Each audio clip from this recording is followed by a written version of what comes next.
Tucked away in the shadows of Bly Manor are a ton of creepy hidden details, secret ghosts, and Haunting of Hill House Easter eggs you probably didn't notice on your first viewing. Yippee-ki-yay, movie lovers, I'm Jan, and in this video I'm revealing the spookiest things you missed in the Haunting of Bly Manor. Spoilers ahead of course, so take care.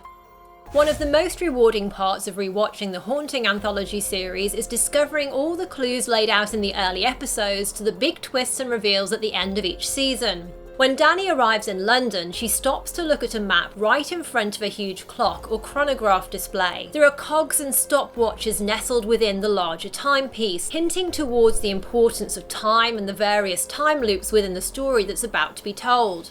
And it also foreshadows the countdown or ticking clock that hangs over Dani after she lets Viola possess her in the finale, and the eternal fate that awaits her as the Lady of the Lake.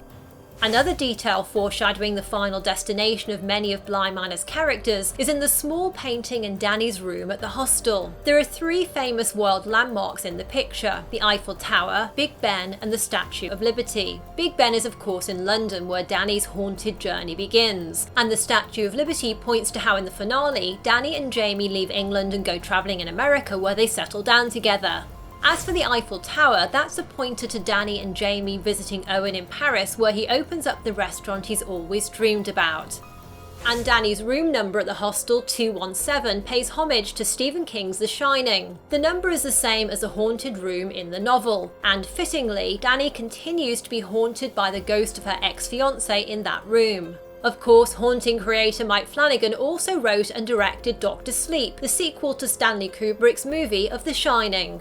Another Shining reference pops up later in the children's classroom at Bly Manor. Look very closely at Miss Jessel's desk, where there are a handful of Scrabble tiles that spell out the word Red Rum.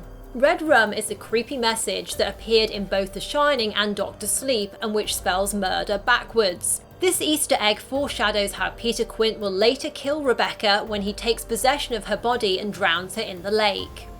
A particularly spooky Hill House Easter egg in Flora's room is the smiley face on top of a chest of drawers. This is a nod to Mr. Smiley, who turns out to be the abusive foster father of one of Theo's clients, as well as a terrifying apparition that appeared to Theo one night. What's especially interesting about this is that the smiley face is positioned above Flora's Lady of the Lake doll, which lies beneath the cabinet. In Hill House, the little girl explained to Theo that Mr. Smiley lived below the house. Similar to Mr. Smiley, the Lady of the Lake is a malevolent monster who emerges from below the surface, and it's why Flora insists that Dani leave the ghostly doll where it is. Put her back. She stays there. Another night, just after Dani tucks Flora into bed, she accidentally knocks into the Lady of the Lake doll, which has made a sudden appearance in the middle of the floor. This little incident foreshadows how Dani will stumble into Viola's path at the end of the 8th episode. And when Dani then invites Viola into her body, watch the scene very closely, because you can see how the colour of one of Dani's eyes changes from blue to brown. Prior to this, both Dani's eyes were blue, but from this point on, she has one blue and one brown eye, a mark of the beast now living in her body. The same thing happens to Miles in the 7th episode when he lets Peter take over. It's you. It's me. It's us. Miles collapses, but when he wakes up, you can see how this eye has gone from blue to brown. And it also happens to Rebecca when Peter takes possession of her. Because Rebecca has brown eyes to begin with, in her case the eye changes to blue. The drawing with the words "come home" that Flora sends to Miles at boarding school, calling him back to Bly Manor, is a sly callback to Hill House and how Olivia Crane, both in life and death, told her children to do just that. When I flashed the porch light twice. Time to come home. Come home, my love. Come Home Nell was also a message that Theo uncovered underneath the wallpaper at Hill House. There's a deep cut reference to Hill House when Peter gives Miles his dad's old lighter and says, Just don't burn the house down, please. This is a nod to how Luke, actor Oliver Jackson Cohen's character in Hill House, tried to burn the place down with a lighter. And you can spot an Easter egg to the bowler hat ghost which haunted Luke in Hill House in the scene where Dani is waiting to be picked up by Owen. Right next to her is a hat shop with a number of bowler hats on display. An early clue that Peter Quint had been possessing Miles comes when the young boy presents Dani with a bouquet of roses in the second episode. In the next episode, during a flashback scene, we see Peter give Flora the same red and white flowers in Rebecca Jessel's presence. And the way that Jamie freaks out when she finds that Miles has taken the flowers, they weren't ready to be cut, is a subtle allusion to how Peter took Rebecca's life too soon, and perhaps also to how he killed Mrs. Grose when he was in control of Miles.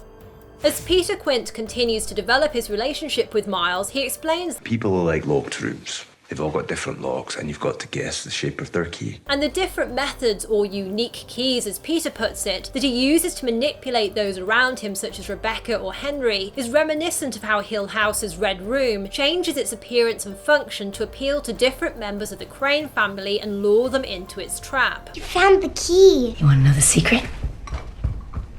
We are the key. But it was always the Red Room. Put on different faces so that we'd be still and quiet while it digested. Building on this theme of keys in Bly Manor, you can spot a key-shaped key holder by the door in Peter's time loop scenes. There are no keys on it though, perhaps a comment on how Peter can't escape from this time loop that he hates so much. Likewise, after she dies, Viola finds herself locked away in a never-ending loop until Perdita finds the key to the trunk that Viola set aside for her daughter.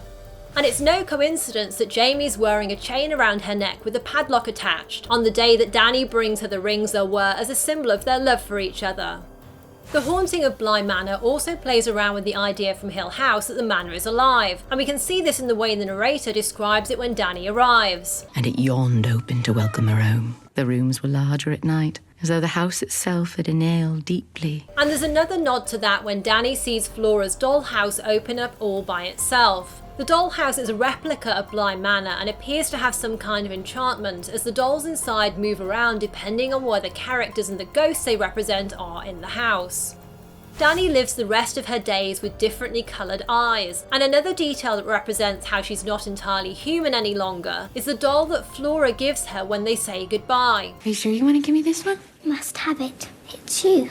Flora regarding Dani as a doll means deep down the little girl understands something has changed in the au pair, because it contrasts sharply with what she said to Dani when she first arrived at Bly Manor. Is that me? Why no, silly. You're you. It's just a dolly. When Peter reveals his plan for him and Rebecca to permanently take possession of Miles and Flora, he explains how the children will be together with their parents forever. They're going to be tucked away in the forever house, just like we said. It's Mum and Dad. The idea of a forever house is a throwback to Olivia Crane's dream house. This is our forever house. Although after she died, that effectively became Hill House itself. This is our forever house. Nothing bad will ever touch them ever again. In the 6th episode, there's a flashback scene where Dominic Wingrave confronts his wife Charlotte about her affair with his brother Henry, and we see a note on the fridge with the word hello written repeatedly. This is a clever bit of foreshadowing of the reveal later in the episode that it's Henry who's been responsible for the silent calls at the manor, because this is exactly what Dani says when she picks up the phone. Hello? Hello? Hello? There's a cunning clue to Henry's illicit relationship with Charlotte in some of the early episodes, via an advert for a production of Hamlet on a London double-decker bus. Both The Haunting of Bly Manor and the famous Shakespeare play feature men who have relationships with their brothers' wives, and children who lose their fathers. Also in both the play and Bly Manor, the dead father's son finds himself tormented by a ghost. The Haunting of Bly Manor is the latest in a very long line of adaptations of Henry James's 19th century novella The Turn of the Screw, and creator Mike Flanagan has said that the 1961 film version of the story The Innocents was a huge influence on his show, with Dani's surname Clayton being a tribute to that movie's director Jack Clayton. Another notable homage is the prayer-like pose of Mrs. Grose's hands in her opening credits portrait, which tips its hat to the opening credits of The Innocents, where the children's new governess, played by Deborah Carr, clasps her hands in prayer. Another seminal moment from The Innocents which Bly Manor draws on heavily is the song O Willow Waly, which pops up repeatedly throughout each adaptation. Both Bly Manor's first episode and the film begin with the song and several seconds of complete darkness, with the melancholy lyrics neatly alluding to the final scene of Bly Manor. But now alone I lie, till my lover returned to me. where the elder Jamie waits to be finally reunited with Dani.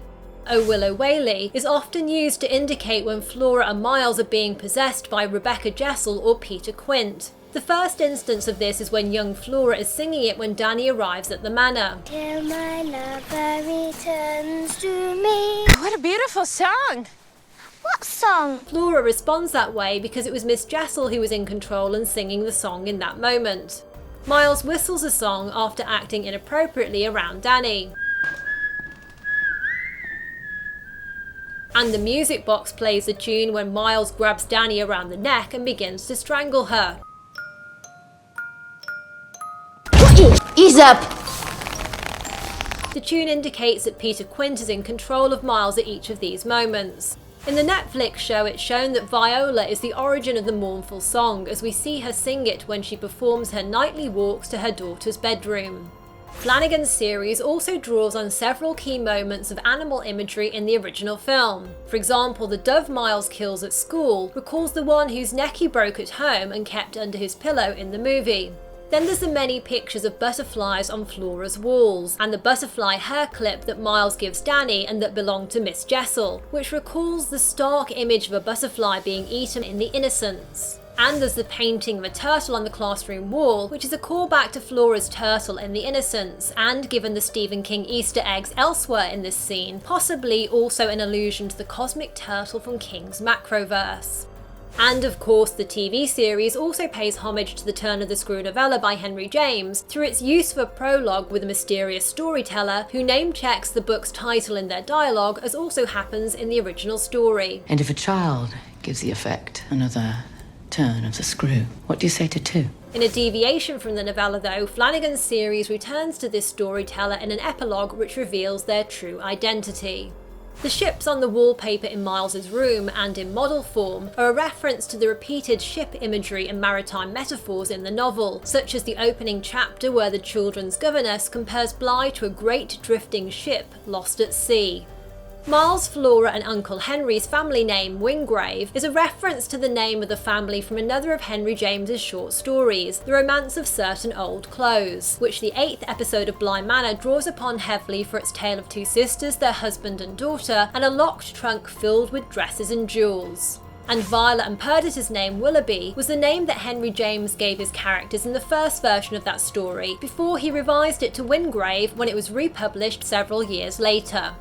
Fans of the brilliant iZombie will remember actor Rahul Kohli, who plays Cook Owen, as medical examiner Ravi Chakrabarti, and there's a nice nod to his post-mortem performing role in that show in the final episode of Bly Manor, when the narrator explains what Owen did after Hannah Grose died. Someone in the village said that the cook rode with her all the way to the coroner, and there he insisted on cleaning her himself. And Owen's love of puns, including the name of his restaurant, A Batter Place. I mean, I've made some good cakes in my day, but this one is batter. Echoes iZombie's endlessly pun-loving ways, from its episode titles to its comic book segues to its character names. There are, of course, a stack of hidden ghosts lurking in the background of Bly Manor, and to discover over 80 of them, tap here to watch my full video revealing all the ones I found, including the soldier, the vicar, the plague doctor, the doll-faced ghost, plus the secret hostel ghost. There's also a link in the video description. So did you spot any other interesting details or Hill House Easter eggs in Bly Manor? Leave your comments below, and if you enjoyed this video, a thumbs up is hugely appreciated. Tap left for my full Bly Manor playlist with a breakdown of the ending and what that final shot with Jamie really means, or tap right for something else you're sure to like. Thanks for watching and see you next time, yippee-ki-yay movie lovers!